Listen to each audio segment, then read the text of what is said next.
It's time for Rogue Zero Show. I'm Mike Jenkins. And I am Kareem West.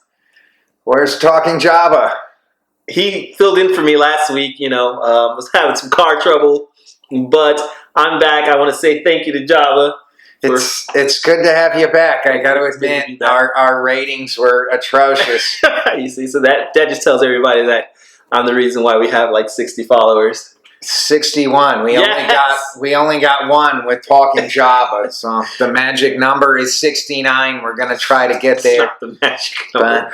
Should try to go for at least 100. Did you fix your car like the Razor Crest, or did you get a new one? $625. Wow. Yeah. Ouch. That was rough. Yeah. Wow. Do you want to promote your Venmo or whatever your kids call your OnlyFans? My OnlyFans. You have an OnlyFans I do not page? I'm a teacher. I do not have an OnlyFans page. Can't do that? No. We're good. You're not jealous of Talking Jabba? Anyone leave comments down below. Who do you want to see? Kareem West or Talking Jabba? Or BB-8 in a box. That's never happening. The Rubik's Cube is now the featured toy. It's not even Star Wars related. I like it because I can't do it. So I like just looking at it perfect like I did do it. Yeah, so he basically just bought it, opened up the box, and just left it the way it was. I didn't buy this, or it would be in the box. What did you think of the episode? I know we didn't really get to talk about it. We were at a magical birthday party. It was my wife's birthday, thank you. For Mrs. West. What was she, 40, 50? 30. She's 30 years old. I'm kidding. She's gorgeous. She looks 20. It's a very interesting party. He's got an amazing yard in his backyard. He's got like a big trampoline that looks like the wrestling ring from Peanut Butter Falcon. It's amazing. Definitely not a wrestling ring. I thought Jake the Snake was going to hop out from behind it and hit me with the chair, but or DDT. That's your nephew's place, at? Yeah, that's my nephew's. He has a trampoline in the backyard. So, yeah, we all kind of share. Just a trampoline. That was the most desirous toy before Oculus and iPads was a trampoline, and you could practice leap on it and say, I have the high ground. But, wow. It was very cool. Maybe we'll do an outdoor show there once. Definitely not. Down the road when we can, we're going to eventually get a real microphone. Yeah, that'd be great. Yeah. We can then go outside. They actually have a show. So that would be pretty cool, actually. I would like it, but it was kind of cute. It was like the Ewok village at the end of Return of the Jedi. There were rebels and there were Ewoks, and I was Lando, though. I was reverse Lando. I was just talking to one of the Ewoks while everybody else was at the real party, but it was great. It was fun. Your mother was there. She was there. Yeah. I talked to your mother the most. You know my mom for quite some time now. I think she's the new James Bond. I can't figure it out. She sounds exactly like James Bond. My mom is British. She was born in England. That's why she was like, Kareem, I want my martini shaken, not stirred. It was very... And you got her one. She definitely did not say that. And then we played Baccarat. It was very amazing. She drove off in a Lotus, too, at the end of the night. She has a Jeep Cherokee. Yeah. She is the next Daniel Craig. Look out. Mrs. West is the new James Bond. If you ever met my mom, she's like 5'0". She's definitely not James Bond. Yoda's powerful, and he's 5'0". He has the Force. 2'0".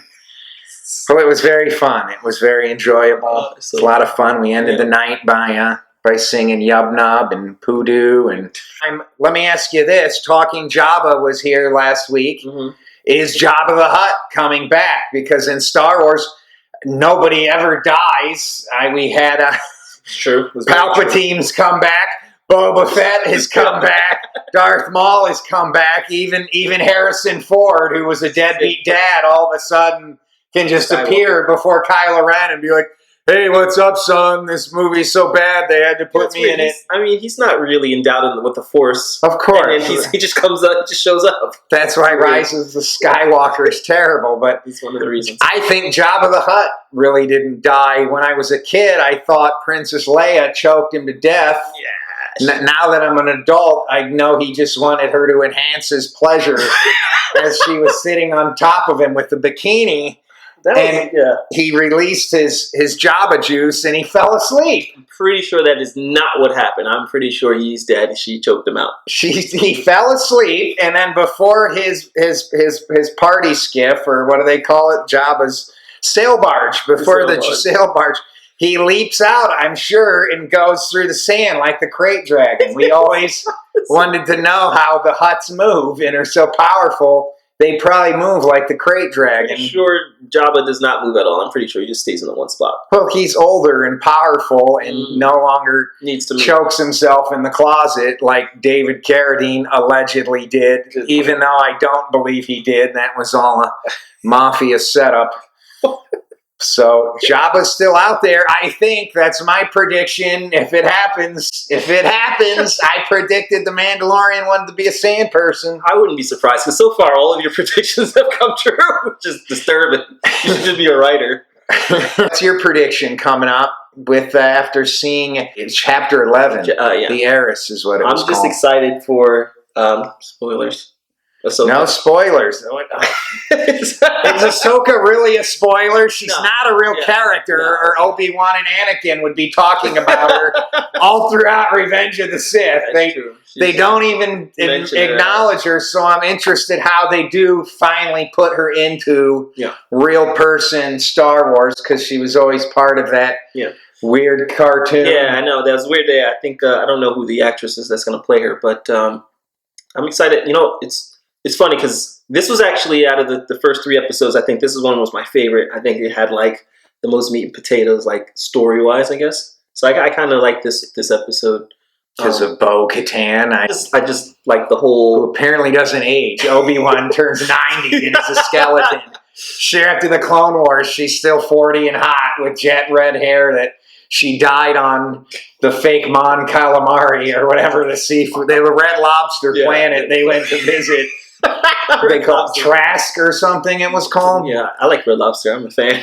You are. I digress. We'll have the 31st birthday party there. Yeah. Me, you, your wife, James Bond, and Blofeld. My mom is not Blofeld. James Bond. She thought I was Blofeld, and she was threatening me at the end. She was a little tipsy. Yeah, she probably was. You know, Blofeld's always different, which is weird. My and mom James does like Bond. to drink a little bit. So. I could be a good Blofeld. I'm starting, get the cat and pet him like Dr. Evil. Yeah. Perfect. Dr. Evil, huh? Thank you for filling in for me the other. I think he's mad and wants back at the seats. He wants the seat. Better let him out. The other thing that rubbed me a little weird, I agree, it was an awesome episode. Why do they got to make the stormtroopers such clowns? Yeah. Like, I get it. The Ewoks humiliated the stormtroopers in Return of the Jedi. They don't have bad aim. But if you remember A New Hope, the stormtroopers are introduced to us as shooting up a bunch of rebel scum at the beginning. Like, not one rebel shot a stormtrooper, and they mowed them down, and Vader just walked in after he did his thing in Rogue One. But I would like to see the stormtroopers redeemed. Like, I get it. They fought Jedi, they get their butts kicked. They fight Mandalorians, they get their butt kicks. But they can't even hit the side of the bantha. Like, who are they? Who's under the helmets? They completely, just denullified or whatever their whole skill set. So it's basically there's no point. They should just go back to having those robots. Bring the magic back, I say. Have a stormtrooper like execute an Ewok in the next one to balance out the force right in the head. Sure. At least in episode 1, those robots were kind of funny. You remember the robots? The Phantom Menace. It was they weren't menacing either, and it took away from the film. I think if they would have executed one person on Naboo, that would have been a whole different movie. And Roger, like they blow some guy's brains out, oh my God. and it splatters all over the wall. And we're like, oh, I don't think you can make that. What are they going to do to Qui-Gon? Then there's a little tension. It's definitely like a rated R movie. You're blasting someone's brains out on the wall. Other things. I like Rogue One. That was good. Everyone likes Rogue One. It's great. It's got Donnie Yen. The Great Muda's in it. The Force is with me. He's not the Great Muda. Remember when the Great Muda spit green mist right in Governor Tarkin's face and he died? That is pro wrestling. I've been watching Great Muta matches, and he fought Redneck. Yeah, you're a karate master. There were people at the birthday party again calling him master. Everyone but James Bond. She's like, Jamal, you're not a master, Jamal. Bring me another martini. Snatch this couple out of my hands. But you need to steal everything Muta does. The next time I see you in the ring, I want baggy pants, Muta style. I should have. Yeah, you're right. I want to do the mist too, I think. Huh? I don't know how to do it, but I want to. No one knows how to do it. Spit water at people. That's we'll have to take a trip to the Orient with our magic cube. No one calls it the Orient. It's called the Orient. Jim Ross called it that when he was wrestling Redneck Dick Murdoch in the 90s. He said Gary Hart found him in the Orient. I'm done.